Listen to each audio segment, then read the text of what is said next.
Okay, wow, look at this. This is cabin 1530 on Liberty of the Seas, and I did not expect to end up somewhere this spacious. I'll explain exactly why in a second, but first let's do a stateroom tour. Before we start, let me clarify that I didn't actually pick this cabin. We booked a guaranteed balcony room, which means Royal Caribbean chose our cabin. We don't normally do that because I usually like to choose our own stateroom. However, this is a special cruise, a solar eclipse cruise, and it will have cost a few £100 extra per person just to be able to choose your own balcony cabin. So we booked a GTY cabin instead. It wasn't until 30 days before departure that we found out we had been allocated cabin 1530. To my surprise, it's actually a Spacious Ocean View Balcony cabin, which sounds like a great result, right?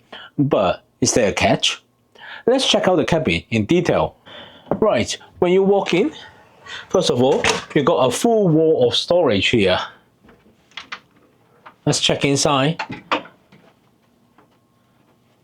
There's loads of hanging space right across, and loads of hangers here as well.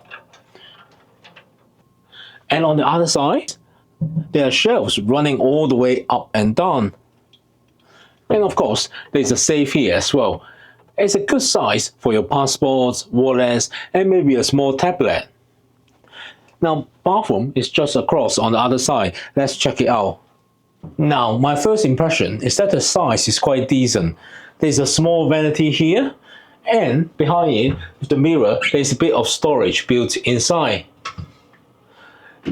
And then we've got the shower. The shower has got a proper door rather than a curtain, which I always prefer. It just feels like there's more room to move. The shower head is adjustable, by the way. So here, there's also a little clothes line across too, if you want to hang anything dry. Very often, we use the line for drying our swimming trunks. Now, Royal Caribbean provides hair and body wash, but unless you're in a junior suite or above, there's no conditioner. And here on the door, there are a few hooks to put your towels on.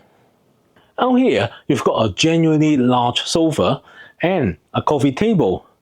The sofa is so big that it easily converts into a bed if there are more than 2 people staying in the cabin.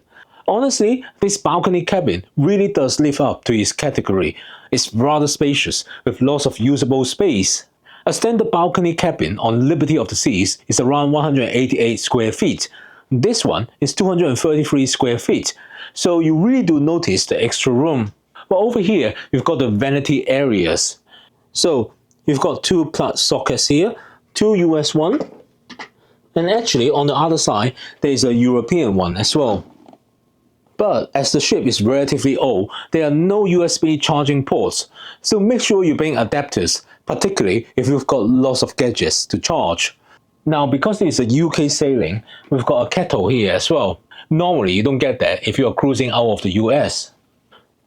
So we've got 3 mirrors here, and there's even a shelf behind these mirrors. Now, down here, you've got your mini fridge. We actually brought 2 bottles of Prosecco with us. Remember, Royal Caribbean lets you bring 2 bottles of wine or champagne per cabin, and we always take advantage of that. So we're gonna put this into our mini fridge. It does fit comfortably. Above the mini fridge, you've got a flat panel TV. It's fully interactive and showing what's on around the ship. It actually swivels too, so you can angle it towards the bed or towards the sofa, whichever side you are sitting on. Now, the bed's currently set up in what Royal Caribbean call the king configuration, although it does split into 2 separate twins if that's what you need. The nightstands then just shift to the middle in that case. If you need a configuration change, just let your stateroom attendant know, and they will arrange that. Then you've got individual reading lights on either side, so one person can read without disturbing the other. Finally, there's plenty of space under the bed to slide your big cases out of the way. And next, we'll check out the balcony. But before we head outside, let me introduce myself. If you're new here, I'm Ken, and welcome to my channel, Ken Travels 360. I share my experiences traveling the world, including flights, cruises, hotels, resorts, and airport lounges. So, if that's something that interests you, make sure you subscribe to my channel. Let's go outside to the balcony. This is genuinely one of the most spacious balconies that we've ever had. There are 2 reclining chairs and a coffee table in between. Now, there's no obstruction.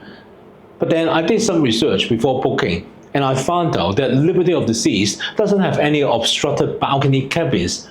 This is why I felt confident booking a GTY balcony here. But here's the catch. The cabin is on deck 10, and it's the very frontmost cabin on the ship, port side. The bridge is literally just in front of us. And that location raises 3 important questions. They're exactly the sort of things you'd expect to know before booking this cabin yourself.